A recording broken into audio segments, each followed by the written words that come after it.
How's it going, everybody out there in Mathland? Mathland! It's like a fantastical dream world where everybody does math all the time.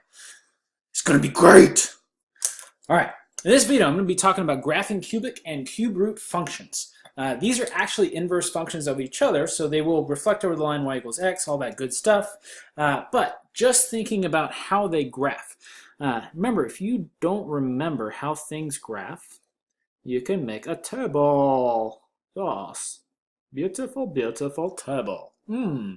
So I'm choosing when x is -2, when it's -1, 0, 1, and 2 for this one. So if I put in -2 to the third power, so -2 to the third power, remember that is -2 times -2 times -2. So -2 to the third is -8, so I have -2, -8. If I put in -1, here, let me make this a little bit bigger for you guys so you can see better. Whoa, whoa, whoa, it's too big. It's getting big. Look at that. Oh, it's huge. All right, this is your cubic function because you have x to the third power. This is called a function cubed. So if we put in -1 to the third is -1 times itself 3 times. So this will come out as -1, so -1, -1, that is that point right there. 0 times itself 3 times is 0. 1 times itself 3 times is 1. 2 to the third power is 8. So we have 0, 1, 2, 8. So there's the basis for our cubic function. Let me make it straight up and down for you. So I have those points right there. Those points right there. There is our beautiful cubic function. Make sure you guys memorize this parent function. Know it inside and out. Because later on, we're going to be moving it around. We're going to be moving it around. Because like that is just to the right one. And we will multiply the y values by 2. But we'll talk about that in a minute. Let's not talk about it right now. Sorry. Next one. Cube root. So this one, you're going to want to pick some specific values. So like I said, they're inverse functions of each other. So really, if we have the coordinates for the cubic function, if they're an inverse function, the x's and y's are just going to trade spots. If you don't want to think about that, a number times itself 3 times, a nice one would be like -8, because I know that's -2 times itself 3 times. Another one would be -1, because I know -1 times itself 3 times, 0 and 0, 1 and 1, 8 and 2. So the cube root of 8 is 2. So if I put those points on the graph, I have 0, 0, 1, 1, 8, 2, 8, 2, around the run, and -8 and -2. Yes. So pretty. Ooh. Orb and the blue.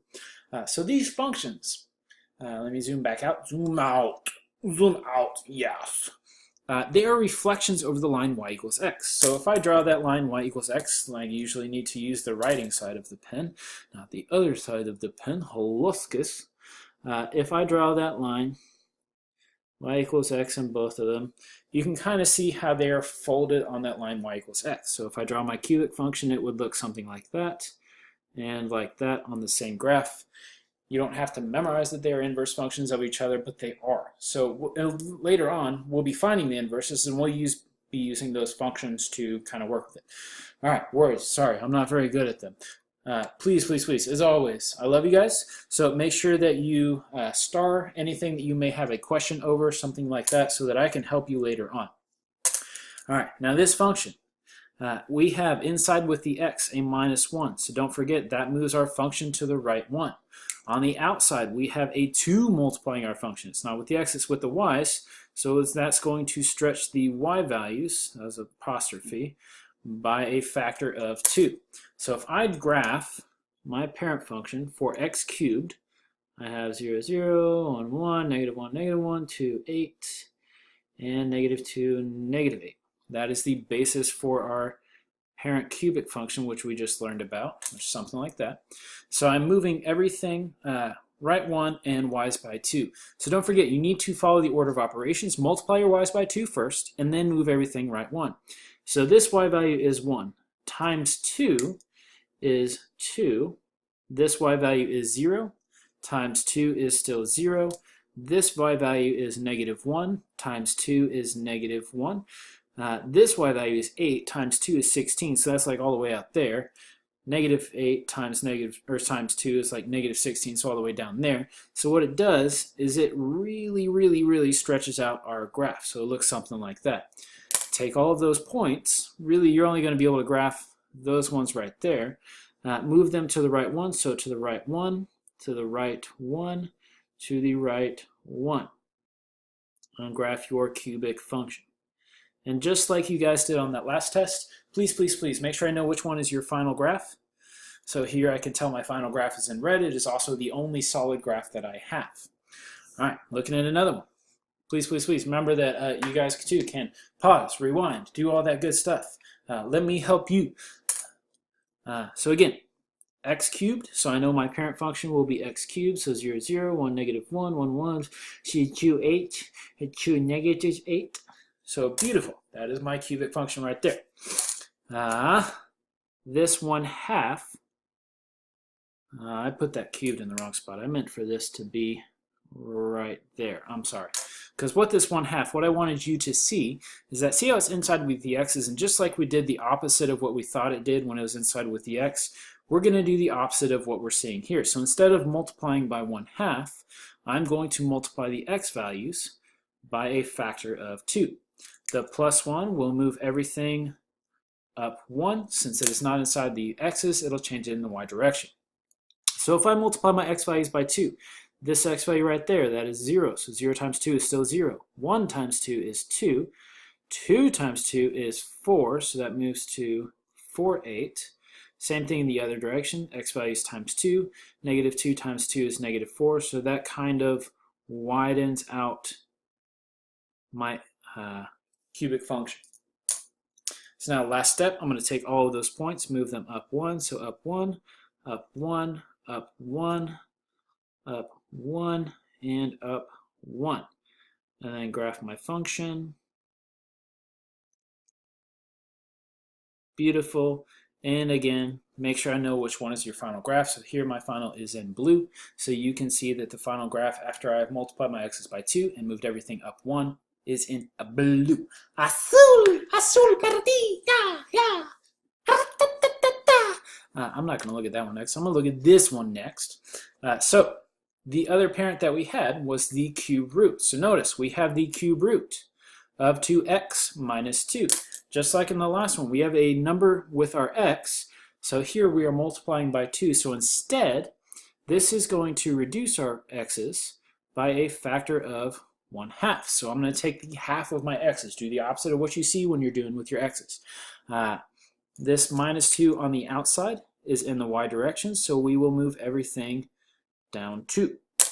So again, you need to know your parent functions. Practice these. Make sure you have them memorized. If you don't, you're going to be kind of you'll be in trouble. You're not probably going to do very well on the quizzes or the tests. So make sure you guys know these parent functions. Write them out. Lots and lots and lots and lots. I promise I'm trying to help you. I know you don't want to write these out lots and lots and lots and lots, but if you want to do well in our class, then make sure you write these out lots and lots and lots and lots, or until you have them memorized. If you don't, you're really, I promise, you're not going to do well. I'm not trying to be mean. I'm just trying to let you know.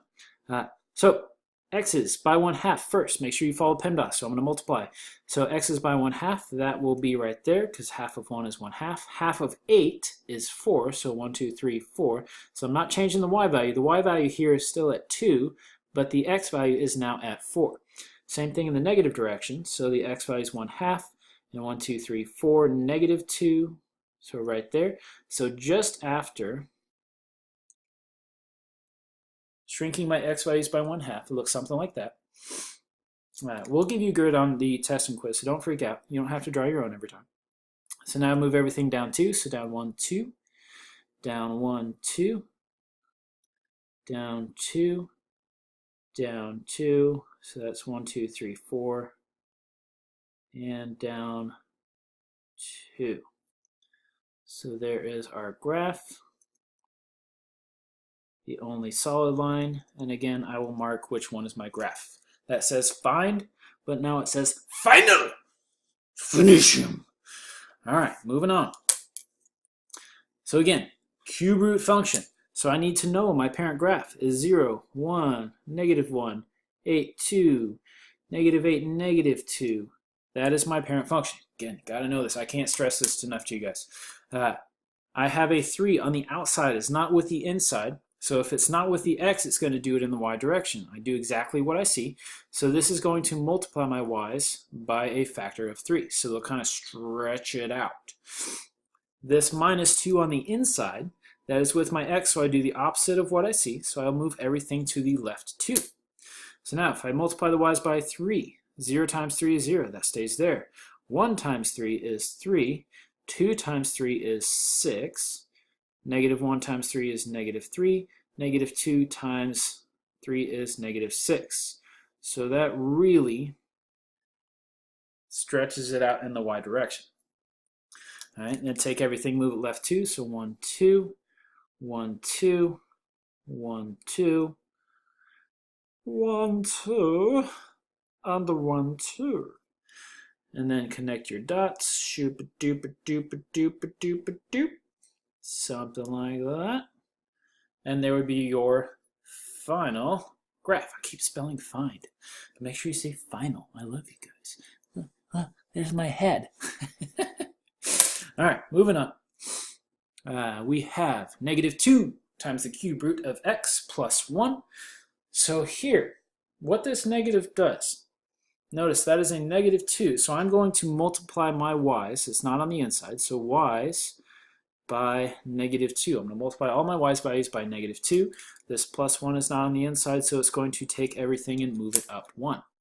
So now if I take my y's and I multiply them by -2, I'm going to put my parent graph on here. Again, make sure you graph these every single time, no matter what. Even if you know what's going on, I want to see these. So if I multiply my y's by -2, this y value is 0 times -2 is 0. This y value is 1 times -2 is -2. Notice I keep the x value the same. The x value is still 1, but the y value is now -2. This y value is 2 times -2 is -4, so I'll go to 1, 2, 3, 4, keep my x value the same. This y value is -1 times 2, times -2 is 2. Y value is -2 times 2 is 4. So after I multiply my y's by -2, notice that what this does is it took all of my values and it flipped it over the x-axis. So it's almost like I took my x-axis and I completely flipped it over the x-axis to make those points go on the other side. That is called a reflection over the x-axis. Last step, take all of our points, move them up 1, so up 1, up 1, up 1, up 1, up 1. Graph your final graph. Make it look so pretty. Oh, so pretty. Beautiful. That is my, look at that. I did it. I spelled final. I can do it. All right, that would be your final graph. All right, just looking at some other equations kind of by themselves. We have described the transformation in each graph. So we're not actually going to have to graph these things. Let me zoom out a little bit so you can see all the directions. All the directions. Describe the transformations, if there's more, in each graph. So with this graph, notice I have a 2 on the inside with the x's. So instead of multiplying my x's by 2, I'm going to divide the x's by 2, or multiply my x's by 1/2, a factor of 1/2. So it's going to shrink the x values by 1/2. This plus 4 moves everything up 4. All right, moving on. This -3, notice it's not with the x, so it's going to do it in the y direction. So I'm going to multiply the y's by -3. You could also see y's by 3, and this is also a reflection over the x-axis. Kind of like that problem that we just looked at. This plus 2 here will move everything up 2. All right, moving on. We have 1/3 x cubed minus 7. Notice, I know it's right next to the x, but it's not in parentheses with the x like this one is. So what this 1/3 does is actually multiplying the y values by a factor of 1/3. Oh, that says 1/2. So I'm multiplying all of my y values by 1/3, and then this minus 7 on the outside moves everything down 7. We have negative 2x to the third. Now notice, this 2 is on the inside with the x, so I'm going to do the opposite. I'm going to multiply my x's by a factor of 1/2. It's actually taking half of everything. And then this negative, what this does, when we have x values and we multiply them by negative, if I have this point and I multiply it by a negative, it now becomes that point. The y value is staying the same, but the x value is becoming negative. So what that does is, since it moved it over the y-axis, we call this a reflection over the y-axis. So notice, if your negative is with the x, it reflected over the y. When our negative was with the y, it reflected over the x. So it's kind of like the opposite thing happening. But if you don't want to remember that, don't think about it. Just look at it differently each time that you do something. All right, this one, we have 2 times the cube root of x plus 4. So notice, inside, I have a plus 4 with my x, so that will move everything to the left 4. On the outside, it is not with the x, so it's with the y, so I'm going to multiply all my y values by 2. All right, moving on. It says, find the inverse of each function. Our first function here is f of x equals the cube root of x minus 1. So in order to find the inverse, just like you've always done throughout the entire Algebra 1 or Algebra 2, well, even in Algebra 1, I think you did it, switch the x and y exactly where they are. And then we're going to need to resolve for y. We got to get that y by itself. So the first thing I can do in order to get cube root get away from a cube root, just like we got rid of a square root, I need to cube both sides. Those are the inverse operations of each other. So I have x cubed equals y minus 1. To get the y by itself, I need to add the 1 to the other side. So I have y equals x cubed plus 1. And then I just need to rewrite this in inverse notation. So f inverse equals x cubed plus 1. That is how I want to see it written. All right, moving on. We'll see something similar. Again, switch the x and y exactly where they are. So I have x equals the cube root of y minus 1 plus 2. So notice, first thing, this cube root, I want to get this by itself first before I take the cube of both sides. Because when I cube, I just want to get rid of the cube root. I don't want to have to multiply a whole ton of stuff out. So the first thing you're going to want to do is subtract this 2 to the other side since it's not under the cube. So then I have x minus 2 equals the cube root of y minus 1. So that now the cube root is by itself, what I can do is I can cube both sides such that this becomes x minus 2 cubed equals y minus 1, and then just add that 1 over and rewrite this in inverse notation. So when I add that 1 over, I expect to see x minus 2 cubed equals, 1 plus 1, y. So I'll probably write this f inverse of x equals x minus 2 cubed plus 1. That's what I'll probably be looking for. Either way you want to write that makes no difference, but you will probably be writing it like that. All right, last 2, I promise. Same idea, just different operation. Because in order to get rid of this cube here, we're going to need to take the cube root. It's the opposite operation.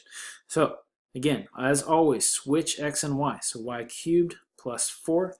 If I take the cube root right now, this plus 4 will be stuck with the y. So let's go ahead and subtract it to the other side first. So x minus 4 equals y cubed, such that now I can take the cube root, so cube root of both sides all together, such that the cube root of y cubed is just y. So I have the cube root of x minus 4 equals y, and then use inverse notation to rewrite this. So f inverse of x equals the cube root of x minus 4. That's what I will be looking for. Oh, yes.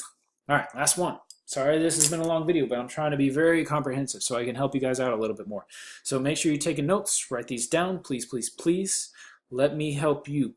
So help yourself. Please. I love you guys. I want to take care of y'all. So again, finding the inverse. Switch the x and y exactly where they are. So we have x equals y minus 4 to the third power. Take the cube root, Because notice, I can't move over that 4. It's stuck inside the parentheses with that cube. So in order to get rid of that cube so I can move things around, I need to take the cube root of both sides. So I have the cube root of x. No, don't die, computer. Don't die. Don't die. I believe in you. You can do it. We're almost there, computer. So I have that. Then I can add the 4 to the other side. This does not go under the cube root, but I just write it right next to it. It's like I would be moving it up 4. So I have the cube root of x plus 4 equals y. And then I rewrite this in inverse notation. So f inverse of x equals the cube root of x plus 4. That's it. All right. Again, sorry this was a long video, but I know that last test was hard, so I'm trying to be very, very comprehensive. Make sure you guys see everything that you need to see. Love you guys. Please, please, please ask me a million questions. I'm here for you. All right. I will see you soon. Bye-bye.